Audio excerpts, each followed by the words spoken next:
እንግዲህ በመጽሐፍ ቅዱስ ውስጥ በጣም አስገራሚ ከሆኑ ጽንሰ ሐሳቦች አንዱን ዛሬ እንመለከታለን። ይኸውም ጸሎት። አዎ ጸሎት እንዴት ሆኖ ወደ መለኮታዊ ፍርድ ሊለወጥ እንደሚችል ነው። እሺ እንግዲህ በዛሬው ትንታኔያችን የምንከተላቸው 5 ዋና ዋና ነጥቦች እነዚህ ናቸው።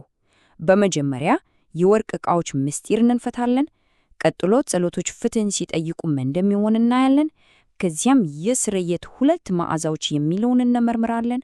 አራተኛው ነጥባችን የመጨረሻው የፍርድ ቅደም ተከተል ሲሆን በመጨረሻም የፍጥረት የመጨረሻ መንጻትን እንመለከታለን።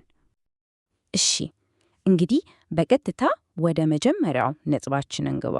የዚህን ትንቢት ሁሉ መሰረት ለመረዳት ስለ 2 በጣም አስፈላጊ ነገሮች ማወቅ አለብን።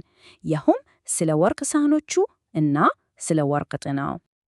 ይሄ በጣም ጥልቅ ጥያቄ ያስነሳል አይደል?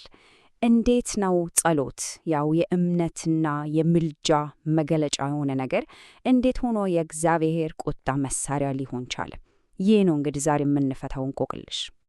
እንግዲህ የዚህን ሂደት ሚስጥር ለመረዳት ቁልፉ 2 መሰቢያዎችን መለየት ላይ ነው።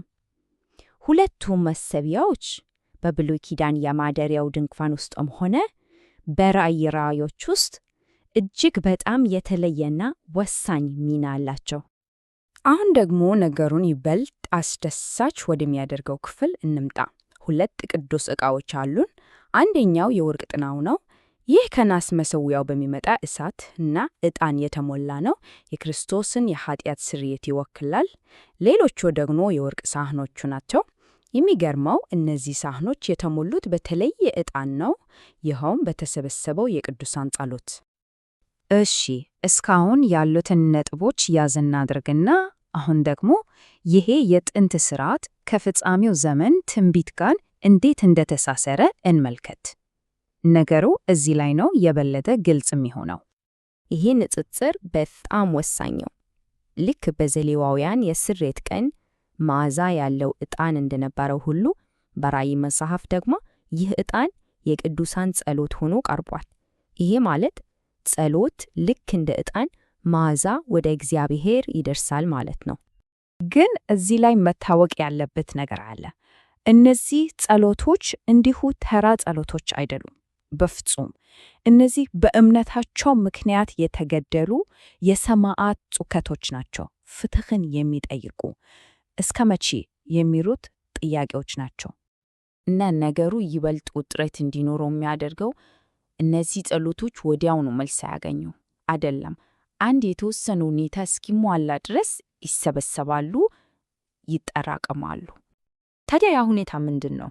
የተወሰነው ቁጥር ይላሉ። ይሄ ማለት የሰማዕታቱ ጸሎት መልስ ከማግኘቱ በፊት የሰማዕታቱ ቁጥር አስቀድሞ የተወሰነውን ያህል መሞላት አለበት። ልክ ጽዋ እንደሚሞላ ማለት ነው። ጸሎታቸው የተጠራቀመ የሰማዕታቱ ቁጥርም የሞላ መጨረሻ ላይ ጽዋው ሲሞላ አንድ ነገር ይፈጸማል። እሺ እንግዲህ አሁን በጣም ወሳኝ ወደ ሆነው የትንታኔያችን ክፍል ደርሰናል። ለምንድን ነው እነዚህ 2 የተለያዩ ዕጣኖች ማለትም የክርስቶስ ስርየትና የሰማዕታቱ ጸሎት አንድ ላይ መቅረብ ያስፈለጋቸው? መልሱ ይሄ ነው። በወርቅ መሠዊያው ላይ የሚቀርበው መባ 2 ገጽታ ያለው መዓዛ ነበረው። አንደኛው ከጥናው የሚወጣው የክርስቶስን መሥዋዕትነትና ምሕረት የሚያመለክት ነው። ሁለተኛው ደግሞ ከሳህኖቹ የሚወጣው የሰማዕታቱን የፍትህ ጩኸት የሚወክል ነው።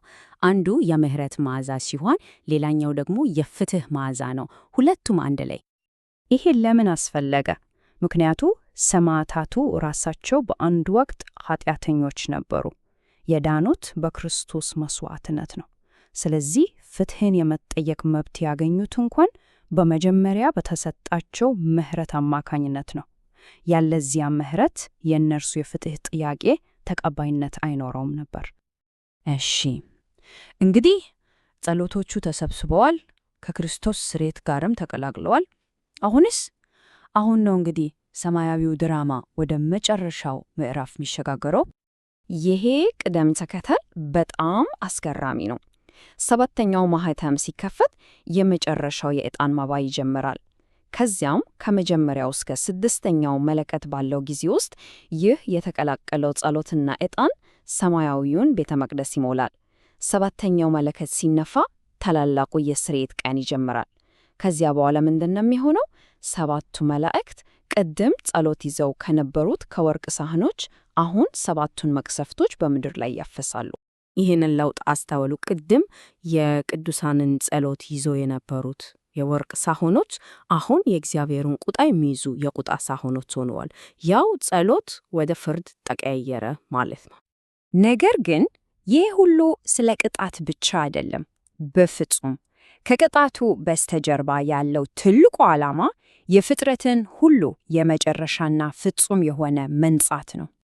ይህ መንጻት በሁለት ስፍራዎች ነው የሚከናወነው። በሰማይ እውነተኛው መቅደስ ይነጻል።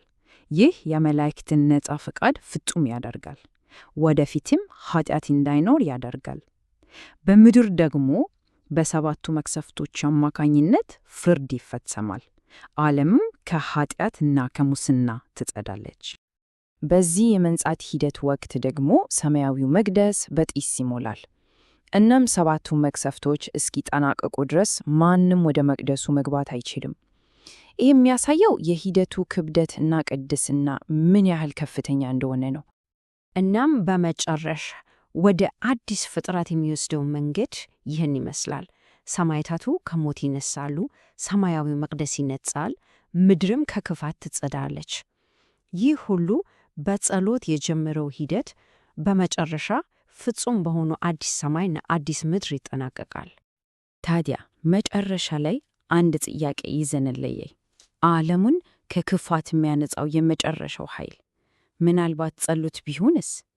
የጻድቃን የማያቋርጥ የፍትህ ጩኸት ያ ነው ለካስ ሁሉን ነገር የሚለውጠው።